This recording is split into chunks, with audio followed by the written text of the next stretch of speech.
warahmatullahi wabarakatuh. Alhamdulillah, asyhadu an la ilaha illallah wa asyhadu anna Muhammadar Rasulullah. Allahumma shalli wa sallim ala Rasulillah sallallahu alaihi wasallam wa ala alihi wa sahbihi wa man tabi'ahu bi ihsanin ila yaumiddin.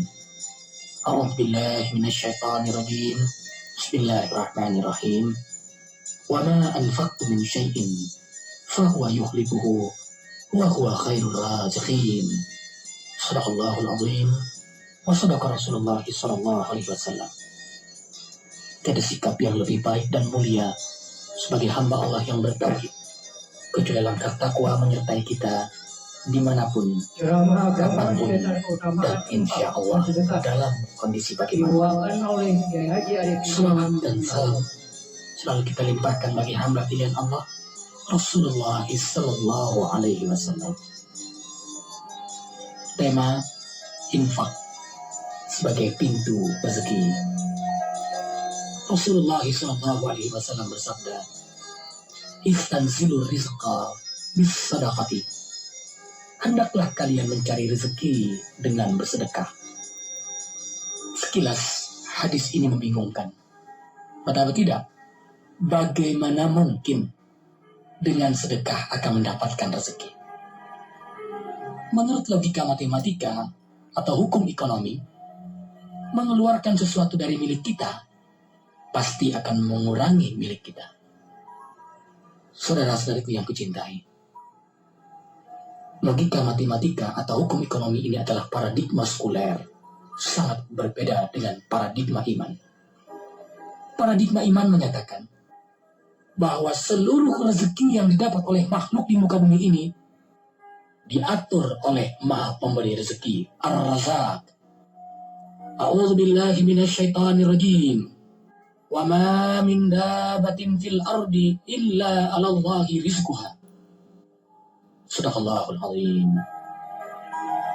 Apa-apa yang melata di muka bumi ini rezekinya diatur oleh Maha Pemberi rezeki.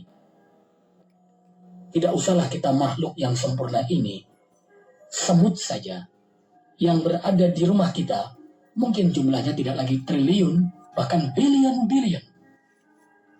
Tetapi rezekinya diatur, dibagi oleh Allah. Apatah lagi kita makhluk yang sempurna ini, fi ahsani taqwim. Maka kesadaran iman menyatakan bahwa rezekiku dari Maha Pemberi rezeki sebagai rasa terima kasih, rasa bersyukur setelah menerima, maka kita akan mengasihi. Memberikannya di jalan Allah. Dengan memberikan di jalan Allah, Allah tegas menyatakan, la azidannakum. Pasti ku tambah rezekiku untukmu. Berarti kita tambah dipercaya oleh Allah. Karena rezeki yang pertama yang dipercaya oleh Allah telah kita berikan, maka kepercayaan itu akan bertambah kembali. Berarti rezeki kita akan bertambah.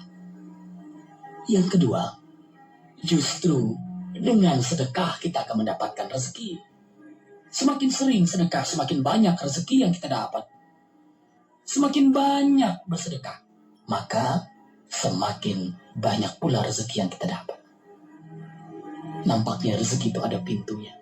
Dan pintu itu hanya terbuka dengan sedekah. Semakin sering bersedekah, semakin sering terbuka. Semakin banyak bersedekah, semakin lebar terbuka pintu rezeki itu. Kemudian yang ketiga, jangan lupa saudara-saudaraku, rezeki bukan hanya duit. Boleh jadi orang dapat duit, tapi tidak dapat rezeki. Atau dia tidak dapat duit, tapi justru ia dapat rezeki. Atau ia keluarkan duit, malah ia dapat rezeki. Bohong, menipu, korupsi, itu mendapat duit, tapi tidak mendapat rezeki. Mungkin karena ia jujur, konsisten dengan pendapatnya, dengan sikapnya, untuk tidak menerima sogokan, dia tidak mendapatkan duit, tapi dia mendapatkan rezeki.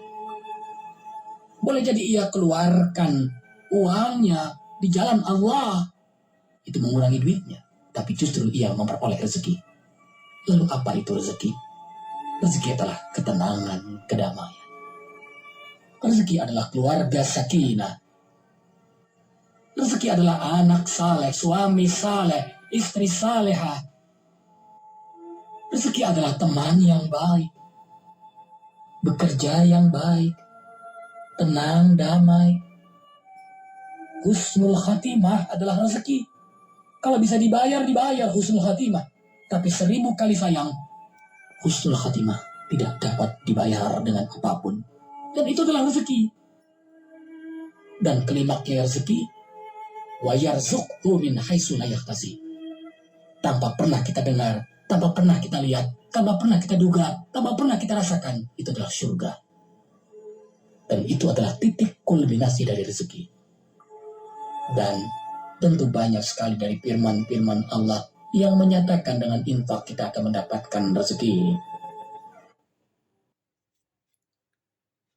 Surah At-Taubah ayat 99.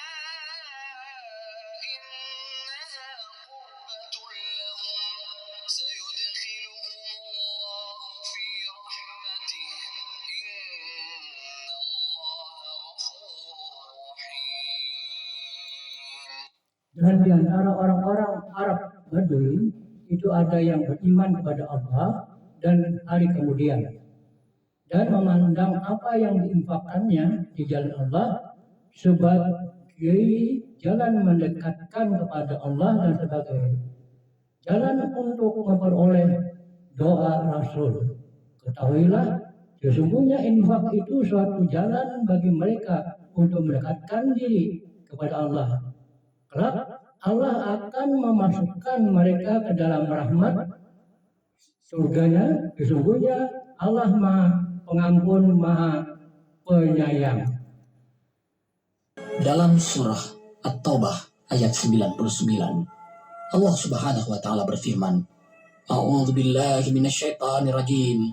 Ma yunfiqu qurbatin 'indallah. Apapun yang kau infakkan mendekatkan dirimu kepada Allah. Allah Maha Pemberi rezeki, Ar-Razzaq. Allah Maha Kaya, Al-Ghani. Dengan bersedekah berarti kita dekat dengan Maha Kaya dan Maha Pemberi rezeki. Maka rezeki kita, kekayaan kita akan dijamin oleh Maha Kaya dan Maha Pemberi rezeki. Berarti semakin bakhil kita, semakin jauh dengan rezeki dan jauh dari nilai hakiki kekayaan yang sebenarnya. Yang kedua, Quran Surah Baqarah ayat 261.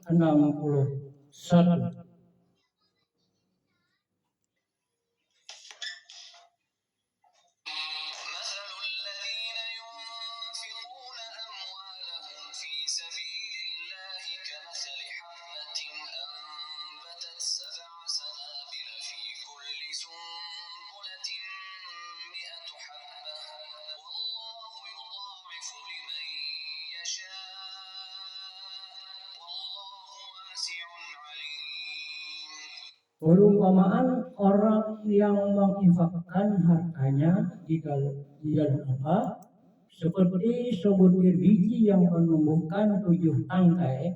Pada setiap tangkai ada 100 biji. Allah melipat gandakan bagi siapa yang Dia kehendaki, dan Allah Maha Luas, Maha Mengetahui. Surah Al-Baqarah ayat 261. A'udzu billahi minasyaitonir rajim. Masalul ladzina yunfiquna amwalahum fi sabilillah kamathali habbatin ambatat sab'a sanabila fi kulli sumbulatin mi'atu habbah. Wallahu yudha'ifu liman yasha. Wallahu wasi'un alim. Sadaqallahul azim. Perumpamaan hamba-hamba Allah yang berinfak di jalan Allah bagaikan menanam satu benih, menumbuhkan 7 butir, dan setiap butir menumbuhkan 100 biji. Allah melipat gandakan dengan segala kehendaknya. Maha luas rezeki Allah, lagi maha mengetahui. Satu benih menumbuhkan 7 butir, dan setiap butir memiliki 100 biji. Berarti 1 kali 7, 7 kali 100, 700. Minimal 700 kali lipat bagi siapapun yang berinfak di jalan Allah. Allahu Akbar. Ingat, minimal 700 kali lipat. Kenapa disebut minimal? Pertama, analoginya adalah analogi tanaman tumbuhan. Kalau diibaratkan satu pohon memiliki 7 cabang dan setiap cabang memiliki 100 ranting, bisa dibayangkan. Kalau rantingnya saja 100, berapa banyak daun-daunnya? Lalu berapa banyak buahnya, berapa banyak bunganya? Kemudian menjadi bibit lagi, terus berkembang, terus berkembang. Tentu dengan catatan, yang ditanam adalah bibit unggul. Artinya, rezeki yang paling halal. Yang kita infakkan itu adalah pencaharian kita yang halal. Itu adalah bibit unggul. Kemudian yang kedua, kita tanam pada tempat yang paling subur. Artinya yang paling berhak menerimanya. Yang pertama dari keluarga kita yang fakir miskin. Bahkan boleh jadi memusuhi kita. Dengan sedekah kepada keluarga kita akan tumbuh nilai sedekah itu berupa silaturahmi yang tambah utuh, tambah erat. Kedua, kepada orang yang bekerja kepada kita. Maaf, pembantu rumah tangga. Sekali lagi maaf, kata pembantu amatlah kasar. Mereka yang bekerja kepada kita, berikan infak kepada mereka. Itu pun kita dapat 2 nilai. Nilai sedekah dan nilai silaturahmi. Ia pun tambah dekat kepada kita. Kemudian kepada tetangga kita yang miskin, fakir. Kemudian kepada, boleh jadi kepada ahli ibadah, orang alim, guru kita. Tapi mereka masih miskin.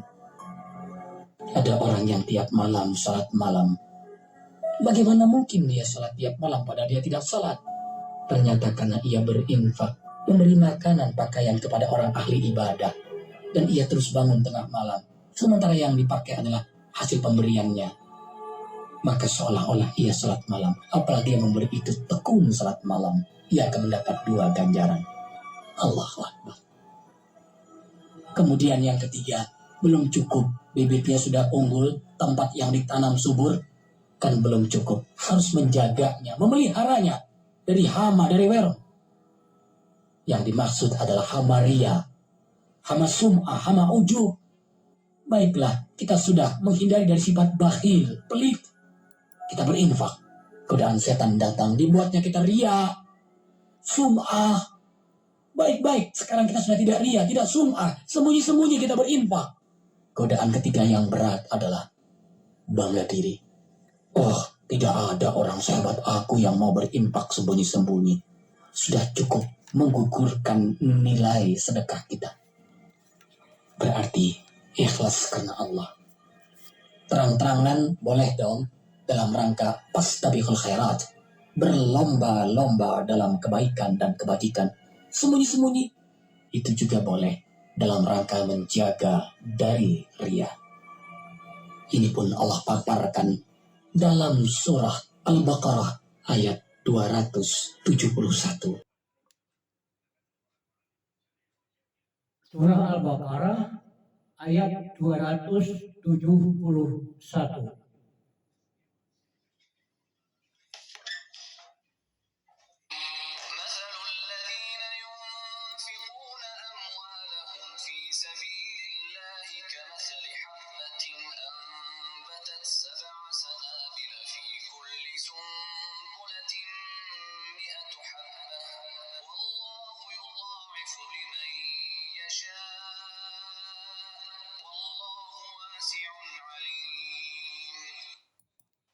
Jika kamu menampakkan sedekah-sedekahmu, maka itu baik. Dan jika kamu menyembunyikannya dan memberikannya kepada orang-orang fakir, maka itu lebih baik bagimu.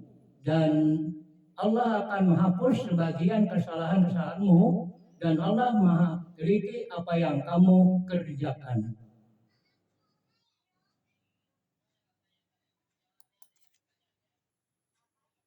Minasyaitonir rajim. In tubdus sadaqat fa ni'mahi wa in tukhfuha wa tu'tuhal fuqara fa huwa khairul lakum. Kau berinfak dengan terang-terangan dalam rangka berlomba-lomba dalam kebajikan, boleh. Kau pun berinfak dengan sembunyi-sembunyi karena khawatir dari sifat ria, itu pun boleh. Jadi semuanya boleh, asal hati kita ikhlas hanya mengharapkan ridhonya Allah. Baik, yang kedua, kenapa disebut minimal 700 kali lipat? Analoginya adalah kelipatan. Bisa dibayangkan, 1 menjadi 7, 7 menjadi 100, lalu 100 akan menjadi berapa? Berarti angka 700 bukan angka matematika yang paten. Yang ketiga, Allah kunci dengan kata wallahu yudhaifu liman yasha. Allah melipat gandakan dengan segala kehendaknya. Boleh jadi 700 kali lipat, 1000 kali lipat, 10.000 kali lipat, miliaran lipat, triliunan lipat, bahkan bisa jadi bilion lipat. Akan menjadi amal jariah, amal yang produktif. Kemudian di sini ada perbedaan antara nilai nominal dan real. Yang kaya berinfak 1 juta rupiah, yang miskin berinfak 100 rupiah. Nominalnya beda antara 1 juta dengan 100 rupiah, jelas. Tetapi di hadapan Allah, jangan-jangan sama, atau jangan-jangan yang miskin lebih besar nilainya dibandingkan yang kaya. Berarti realnya di hadapan Allah bisa sama. Kenapa? Yang kaya wajib dong berinfak, karena bagian dari muzaki yang wajib mengeluarkan zakatnya. Sementara yang miskin, yang fakir wajib menerima zakat, menerima infak, karena mereka al-mustahiq yang berhak menerimanya. Entah mau mengeluarkan infaknya, maka nilainya surplus. Kemudian kenapa disebut minimal? Allah kunci dengan kata wallahu wasi'un alim. Maha luas rezeki Allah, lagi maha mengetahui. Ada pesan yang tersirat, hai hambaku, jangan khawatir, akan keluaskan rezekimu, dan aku maha mengetahui. Artinya sekecil apapun aku tahu kok. So don't worry, Allah maha tahu atas apa yang kita lakukan, dan Allah juga tahu kemampuan kita. Karena itu berbuatlah sesuai dengan batas minimal maksimal kemampuan kita.